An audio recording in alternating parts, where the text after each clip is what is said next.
Undang-undang Omnibus Law ini kan lebih bahaya daripada COVID-19 kalau menurut saya. Dan bagi buruh Indonesia, bagi masyarakat memang lebih bahaya daripada COVID-19. Ya, ada apa dengan DPR kita? Ada apa dengan pemerintah kita? Kalau memang tujuannya untuk melindungi, kenapa nggak terbuka saja sebenarnya? Begitu. Semuanya nolak. PBNU juga sudah menyampaikan statement, PP Muhammadiyah juga sudah menyampaikan statement, hampir semuanya menolak. Dan hampir sama bahasanya, undang-undang ini menindas rakyat.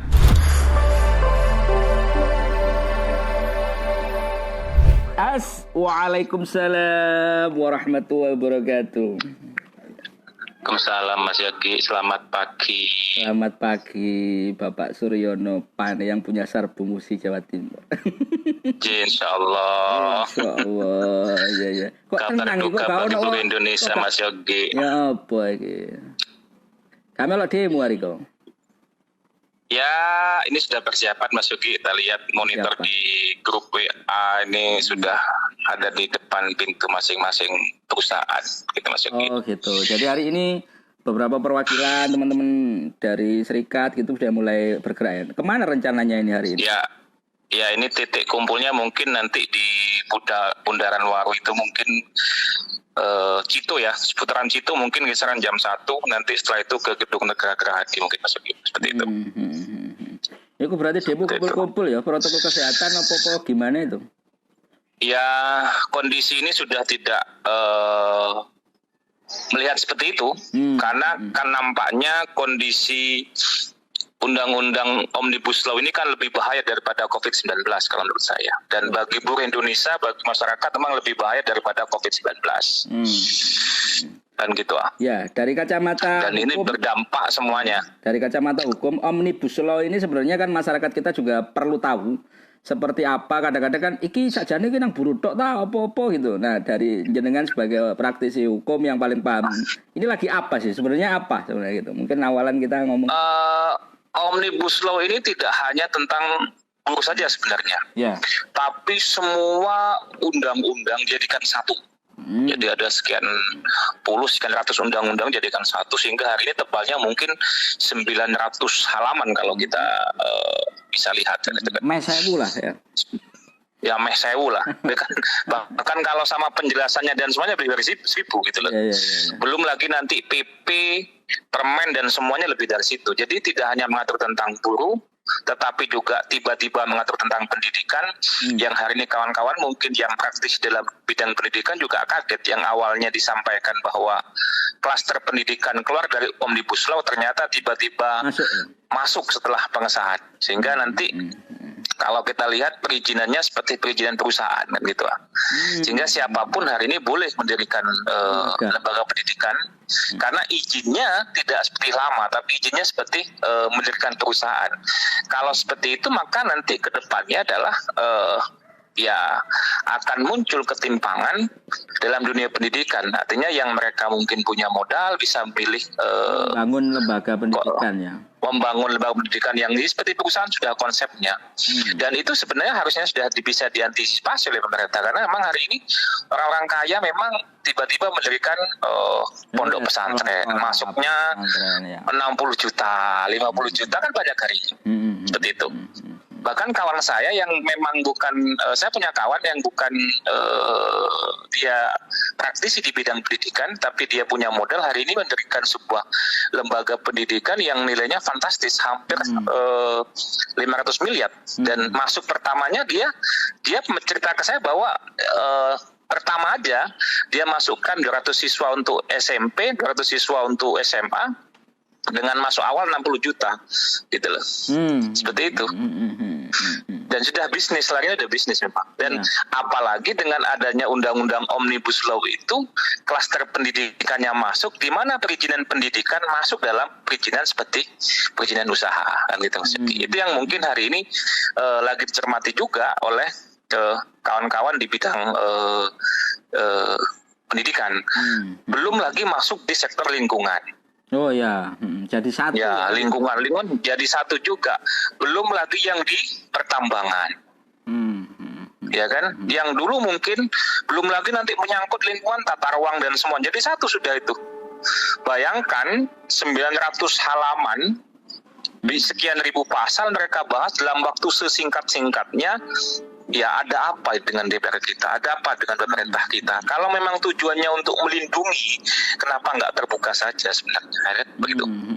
Sehingga hari ini mungkin imbasnya kan kawan-kawan luas ya dari undang-undang. Luas sekali Mas Yogi, luas sekali. Makanya ini kan semuanya menolak, semuanya nolak. PBNU juga sudah menyampaikan statement, PP Muhammadiyah juga sudah menyampaikan statement, hampir semuanya menolak dan hampir sama bahasanya, undang-undang ini menindas rakyat. Dan faktanya memang betul, kalau ini sampai diundangkan, ini kan belum diundangkan Mas Yogi. Masih ada waktu. Kalau belum diundangkan hukum lah, celah-celahnya kira-kira yang sampean ini akeh perkara nanti ya, pengacara. Nah ini bukan masalah banyak perkaranya, bukan, tetapi ini banyak persoalan di lapangan yang memang sekali lagi saya katakan COVID-19 tidak bahaya. Omnibus Law ini lebih bahaya daripada COVID-19 karena nanti satu akan memunculkan perbudakan modern di Indonesia. Seperti apa itu? Perbudakan modern karena sudah tidak ada pelindungan lagi terhadap pekerja buruh, ya Tuhan. Tidak ada pelindungan lagi. Tenaga asing itu sudah mudah. Kalau di undang-undang sebelumnya tenaga kerja asing itu kan wajib mempunyai izin, ya kan ya? Oh ya. Dari kementerian. Ini enggak ke sana. Kalau saya sebagai sepintas yang sudah disahkan ya, bukan RUU. Ya enggak. Oh betul. Kalau ini kan dulu kan spesifikannya dia hanya harus tenaga ahli, ya kan? Kemudian dia levelnya sudah memang harus ada izin dari kementerian. Tapi kalau ini tidak sudah nanti seperti itu. Belum lagi Mas Yogi yang kenapa hari ini buruh itu kemudian menolak, kemudian pemerintah juga menyampaikan bahwa pesangon itu tetap ada, ya kan? Pesangon tidak ada hoak, macam-macam hoak. Ya itu kan dilakukan oleh booster mereka.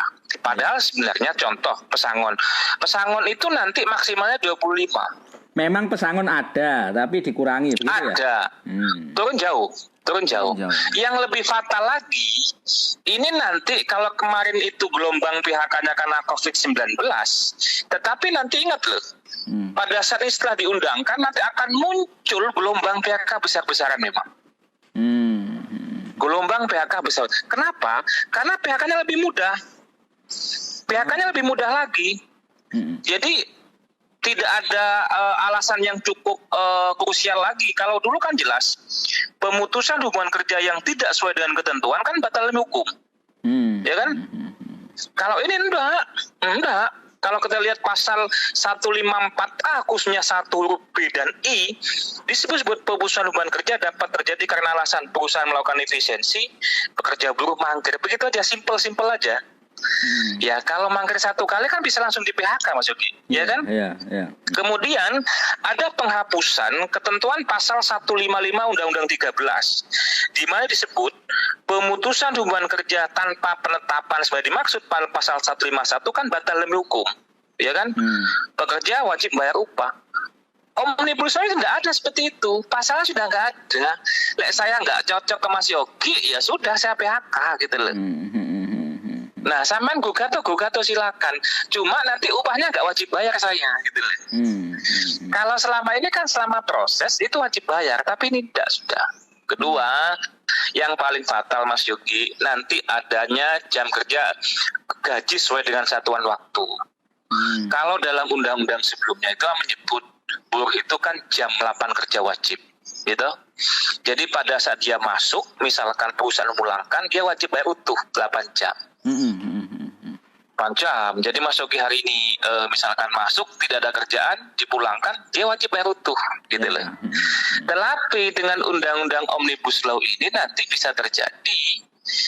Saya butuhnya cuma 1 jam aja. Mas Yogi berangkat dari Purwosari ke Wonokoyo Beji ke Pir misalkan 3 jam kerjaan nggak ada, Mas Yogi silakan pulang. Perusahaan sudah nggak butuh lagi. Ya dibayar 3 jam itu, gitu loh. Seperti itu nanti prakteknya akan seperti itu. Makanya kenapa hari ini kawan-kawan buruh betul-betul menolak Omnibus Law ini karena memang tidak ada satupun klausul pasal yang memang melindungi hajat hidup buruh, nggak ada di situ, gitu loh. Lebih-lebih tentang upah. Kenapa? Sanksi pidananya di ketentuan Undang-Undang Omnibus Law ini sudah dihapus gitu loh. Kalau dulu Mas Yogi nggak bayar UMK, perusahaan pasti ada sanksinya, ada pidananya gitu loh. Tapi hari ini Mas Yogi nggak ada. Jadi kelihatannya nanti upah itu akan diserahkan kepada pasar. Jadi kalau sampean mau 50.000 nyambut gawe yo. Tapi kalau enggak ya sudah. Dampaknya akan seperti itu di lapangan, Mas Yogi, seperti itu. Sehingga hari ini kemudian teman-teman buruh semua se-Indonesia hari ini tidak ada satupun serikat SPSP yang menerima, tidak ada, Mas Yogi. Semua ini hari ini kemudian saya keluarkan mungkin hari ini cuma 10% kekuatan hari ini. Jadi hari ini saya cuma mengeluarkan wilayah Gresik, Sidoarjo, sebagian kemudian Mojokerto. Besok satu pergerakan ada di wilayah Jember, tapi juga kita akan menformatkan satu gerakan lagi yang mungkin lebih dahsyat, lebih besar lagi, dan diikuti dengan mungkin nanti kalau memang pemerintah ini kemudian memberikan nomor, maka langsung akan kita lakukan uji materialnya terhadap beberapa pasal itu. Jadi ada 2 langkah nanti akan dilakukan kawan-kawan. Selain langkah pergerakan, penekanan melalui aksi massa, tetapi juga penekanan melalui langkah hukum. Itu 2 langkah ini akan jalan sama-sama. Tetapi harapan saya Presiden Jokowi bisa melihat, bisa mendengar aspirasi masyarakat se-Indonesia hari ini. Kemudian beberapa tokoh PBNU Muhammadiyah juga sudah menolak Omnibus Law. Kalau sudah tokoh kemudian beberapa tokoh bangsa, tokoh ulama sudah menyampaikan seperti itu, dia dengarkan oleh Jokowi, terus Jokowi mau dengarkan siapa lagi, Mas Yogi, kan gitu kan? Kan gitu Mas Yogi, ya kan ya? Kan ini sudah ngomong sudah semuanya gitu loh, ya kan? Artinya dengan banyaknya klaster itu juga, apakah Undang-Undang Cipta Kerja ini harusnya direvisi atau dibatalkan secara keseluruhan? Semua klaster harus dikembalikan dan sebagainya, Omnibus Law harus dihapuskan. Kalau dari pandangan sampean, dari kacamata, kalau dari kacamata hukum memang harusnya klaster ini semua dihapuskan. Jadi memang tidak bisa lagi dilanjutkan gitu loh. Karena semua menolak gitu loh. Yang ada kaitan dengan Omnibus Law ini sudah menolak, buruh juga sudah menolak, teman-teman praktisi pendidikan sudah juga menolak, di levelnya lingkungan juga sudah menolak, kan gitu Mas Yogi. Nah, yang menarik Mas Yogi hari ini kan mendekati pilkada, momennya momen pilkada. Saya masih belum mendengar hari ini calon bupati, calon wali kota yang menolak undang-undang Omnibus Law. Saya berharap sebenarnya dalam momen ini ada beberapa calon pemimpin di daerah itu berani menyatakan saya menolak Omnibus Law. Itu mungkin, situasinya akan berbeda lagi. Artinya mereka juga peka gitu loh.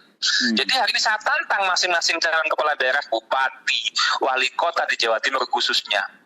Mereka juga bersuara lantang untuk menolak Omnibus Law. Jadi tidak berapi-api lagi. Ini faktual. Ini jelas di depan mata kita gitu loh. Jadi tidak ada. Ya saya tahan dulu ya. Mungkin kaitannya dengan Omnibus Law, Undang-Undang Cipta Kerja. Nah sebenarnya kenapa ini kemudian muncul? Apakah karena untuk sesuatu yang lebih praktis di tataran proses perizinan, investor sebagainya, memandangnya ini lah, sisi ini. Maksudnya kenapa kemudian ini dipaksakan, digulirkan lah katanya, kalimat dipaksakan. Atau alasan pemerintah kan memang memudahkan investor masuk, ya kan? Nah, kalau alasannya hanya memudahkan investor masuk, sebenarnya kan tidak harus merubah semua undang-undang jadi satu, ya kan? Cuma di level perizinan aja mungkin. Di level perizinannya, di level perpajakannya, di level cukainya sebenarnya. Itu aja cukup sebenarnya. Nah, tetapi tidak kemudian semua klaster, misalkan klaster pendidikan, apa hubungannya dengan investasi? Ya Mas Yogi ya, klaster pendidikan, apa hubungannya dengan investasi? Tadi kan akhirnya banyak investor pendidikan. Iya, kan gitu kan. Berarti ini kan sudah memang investor pendidikan yang mau masuk ke situ gitu loh. Nah, kawan saya aja saya cerita sudah hari ini bisa bangun sekolah 500 miliar, dia satu kali masuk 60 juta gitu loh. Hanya fasilitasnya tempat penginapannya bagus, kemudian menjanjikan kualitasnya lebih baik, orang tua melihatnya bahwa gedungnya bagus, gitu aja, seperti hotel bintang 4, nanti akan ke sana semuanya, gitu. Sehingga kawan-kawan kita yang mungkin berpenghasilan rendah akan susah, gitu loh, memperoleh kualitas pendidikan yang lebih baik di bangsa di Indonesia ini. Sehingga saya katakan, kalau memang tujuannya untuk mempermudah investor masuk, berarti permudah perizinannya, yang diubah regulasi di kepabeanannya, yang diubah juga di perpajakannya, gitu loh. Nah, selama ini kan yang masalah bukan di masyarakat, bukan di pekerja buruh, tetapi di pemerintahannya, gitu loh. Proses Proses perizinan dan sebagainya ya yang perizinannya yang harusnya diubah, cukup diubah di situ. Artinya kalau misalkan dalam satu proses perizinan 5 hari nggak selesai, berarti secara otomatis itu dapat dijalankan usahanya, kan lebih fair loh, ya kan? Sehingga nanti tidak ada lagi dinas perizinan kepala daerah di Indonesia ini yang mempersulit, gitu loh, perizinan itu. Tetapi tidak perlu kemudian mengkopi-kopi proteksi terhadap tenaga kerja dihilangkan, pelindungan terhadap pekerja juga dihilangkan, mempermudah pekerja asing, lebih-lebih lagi urusannya pendidikan masuk di klaster Undang-Undang Cipta Kerja. Judulnya aja sudah nggak sama, Mas Yuki, ya kan? Ya. Judulnya aja Cipta Kerja, tapi isinya klaster pendidikan, klaster lingkungan, semua klaster masuk di situ, gitu loh. Inilah yang menjadi persoalan dan harus dipahami oleh masyarakat semuanya, yang memang hari ini memang jumlah pasalnya juga ribuan, tabelnya aja sudah kisaran 900 lebih. Kalau kita hitung, sebagai masyarakat awam juga bingung kan, nanti pelajari dengan ini. Saya yakin Mas Yogi aja malas baca, gitu. Malas baca apa sih itunya, gitu. Apa isinya. Dan yang sangat kita sayangkan, info yang saya dapat bahwa pada saat paripurna itu dokumen rencana undang-undang itu teman-teman DPR tidak dapat, gitu loh. Tidak dapat. Apakah mungkin karena sudah pada pembahasan masing-masing klaster di badan legislasi, tetapi sampai hari ini kan belum beredar itu yang disahkan itu apa isinya kan belum tahu, ya kan? Tetapi rencana undang-undang kita sudah dapat, RU-nya sudah dapat. Tetapi yang didok itu kan pemerintah, DPR kan masih belum mengeluarkan itu sampai hari ini. Bisa-bisa isinya kan lebih dahsyat dari itu. Lebih dahsyat dari itu. Dan yang menjadi pertanyaan kita, mereka itu kok nggak punya malu, gitu. Ya kan? Memutus kepentingan rakyat, dia sambil tertawa, sambil senyum, sambil bercanda. Padahal ada hajat hidup orang banyak di dalamnya itu. Ada kepentingan rakyat, kepentingan pekerja buruh, kepentingan pendidikan, kepentingan lingkungan. Tetapi kalau Mas Yogi ikut di situ, mereka kan tidak punya malu kelihatannya, gitu loh. Urat nadi malunya sudah hilang, Mas Yogi. Siap, terima kasih. Wah, oke, Mas Yogi. Terima kasih, Mas Yogi. Selamat berjuang, Bapak nih.